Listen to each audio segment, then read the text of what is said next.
Hi guys, how are you? I hope you will be fine. I am Amit. Welcome back to my YouTube channel.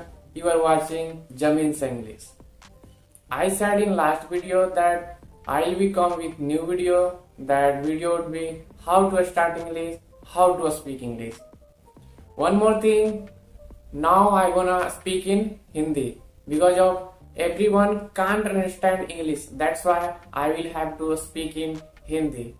So let's we start in Hindi. Hello दोस्तों, मैं अमित कुमार, मेरे YouTube channel जमीन से English में आपका स्वागत है। आज हम लोग सीखेंगे कि इंग्लिश कैसे शुरुआत की जाती है। पहली नंबर तो आप ये बोलना छोड़ दो कि इंग्लिश की शुरुआत कैसे की जाती है। आपने ऑलरेडी इंग्लिश की शुरुआत कर दिया है। आप पूछोगे कैसे? जैसे कि आप लोग इंग्लिश का कुछ वर्ड जान रहे होंगे, जैसे स्लीप, गो, रन, सिट। अगर किसी को बोलना है कि सो जाओ तो आप क्या बोलोगे? ऑब्वियसली आप लोग बोलोगे कि स्लीप। अगर किसी को बोलना है दौड़ो तो आप क्या बोलोगे? रन। किसी को बोलना है कि बैठो तो आप क्या बोलोगे? सिट। इसी तरह आप इंग्लिश बहुत सारे वर्ड आप लोग जानते हो, लेकिन आप इसका डेली लाइफ में यूज नहीं करते हो।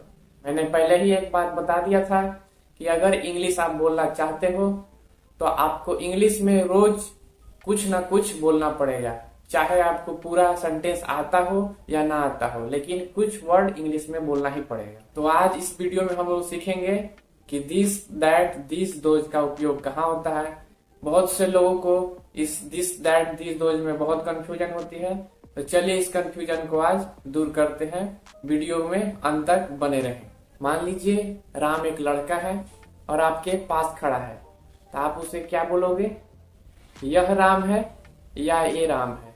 यह या ये दोनों का मतलब एक ही है, तो उसे आप इंग्लिश में क्या बोलेंगे? This is Ram. अगर वही राम आपसे दूर खड़ा है तो उसे आप क्या बोलेंगे? वो राम है या वह राम है? वो या वह दोनों का मतलब एक ही है, तो उसे इंग्लिश में आप क्या बोलेंगे? That is Ram. That is Ram. अब दूसरे कंडीशन लेते हैं। मान लीजिए आपके पास एक किताब है और आपके पास पड़ा हुआ है, तो उसे आप क्या बोलेंगे? यह एक किताब है। इंग्लिश में बोलना हो तो आप क्या बोलेंगे? This is a book. This is a book. अगर वही किताब आपसे दूर है तो उसे आप इंग्लिश में क्या बोलेंगे? That is a book. That is a book. अब दूसरे तरह का एग्जाम्पल लेके देखते हैं। मान लीजिए राम एंड श्याम दोस्त हैं और दोनों आपके पास खड़े हैं, तो उसे आप क्या बोलेंगे? ए या यह राम एंड श्याम है। ए या यह राम एंड श्याम है, तो उसे इंग्लिश में आप क्या बोलेंगे? These are Ram and Shyam. उसे आप इंग्लिश में क्या बोलेंगे? These are Ram and Shyam. यहां पर यह के लिए दिस का प्रयोग नहीं होकर दीज का प्रयोग होगा। अगर वही राम एंड श्याम आपसे दूर खड़े हैं तो उसे आप क्या बोलेंगे? वे या वो राम एंड श्याम है। वे या वो राम एंड श्याम है। उसे इंग्लिश में आप लोग क्या बोलेंगे? Those are Ram and Shyam. Those are Ram and Shyam. अब यही अगर राम और श्याम की जगह पे दो किताबें हैं और दोनों किताब आपके पास हैं, आपके पास टेबल पे पड़े हुए हैं, तो उसे आप क्या बोलेंगे?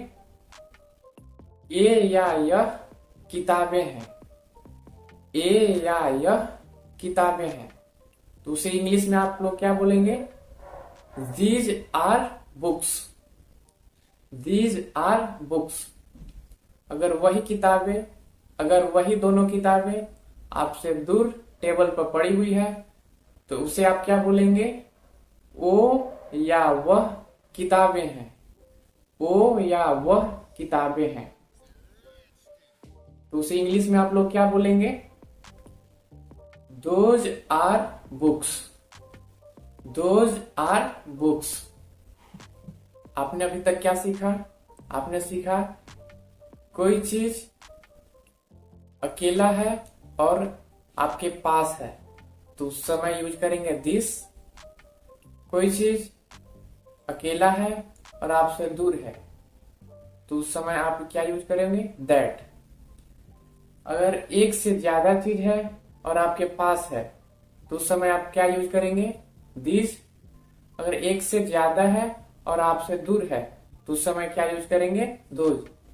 दिस, दैट, दिस, दोज का उपयोग आप लिविंग बीइंग या नॉन लिविंग बीइंग मतलब कि सजीव के साथ और निर्जीव के साथ दोनों के साथ कर सकते हैं। चलिए अब इसी चीज को एक स्टेप आगे बढ़कर देखते हैं और देखते हैं कि आगे क्या होता है। आपने क्या सीखा था? अगर राम आपके पास है तो आप लोग क्या बोलोगे? ये राम है या यह राम है। तो आप लोग उसे इंग्लिश में क्या बोलोगे? This is Ram.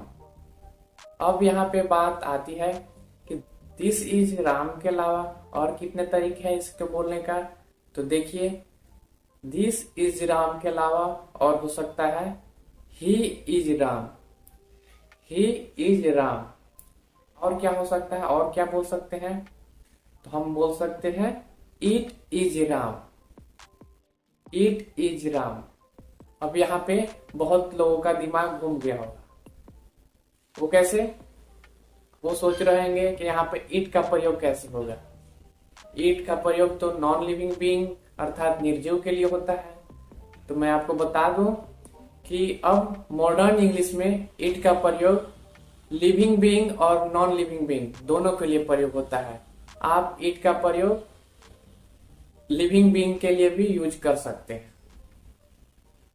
अब मान लीजिए एक किताब है जो कि आपके पास पड़ा हुआ है तो उसे आप क्या बोलोगे? ये किताब है या यह किताब है। मैंने बताया था कि ए या यह का मतलब दोनों एक ही होता है। तो उसी इंग्लिश में आप लोग क्या बोलोगे? This is a book. This is a book.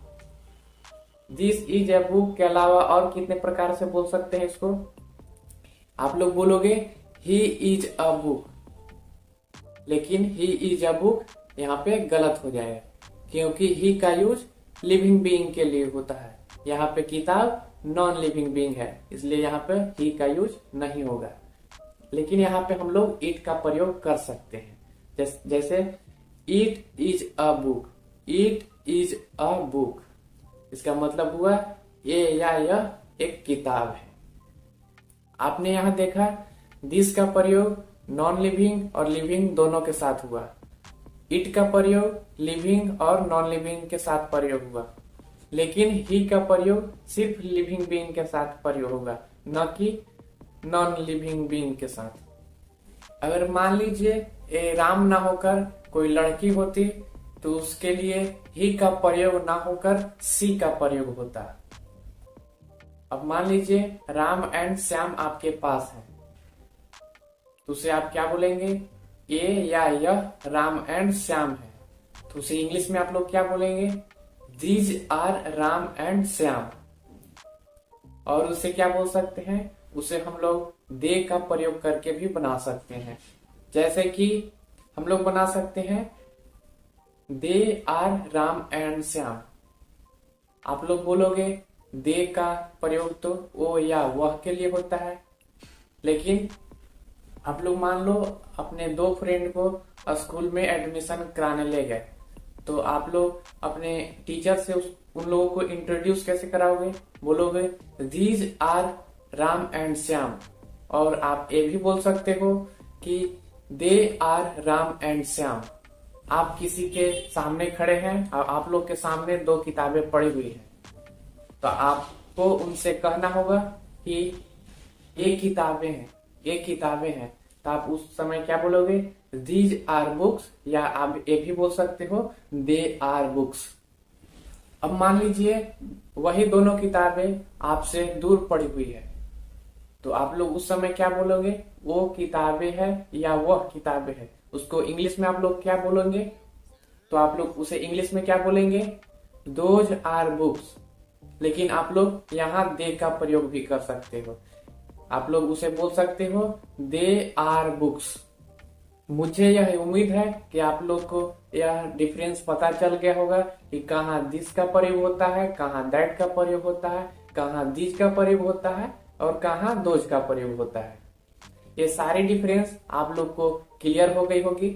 और एक बात, ईट और दिस, ईट और दिस दोनों में कोई डिफरेंस नहीं है, दोनों एक ही हैं। आप लोग इसका यूज नॉन लिविंग बीइंग और लिविंग बीइंग दोनों के साथ कर सकते हैं। ये या यह के लिए आप लोग ईट और दिस दोनों में से किसी का यूज कर सकते हैं, कोई दिक्कत नहीं होगी।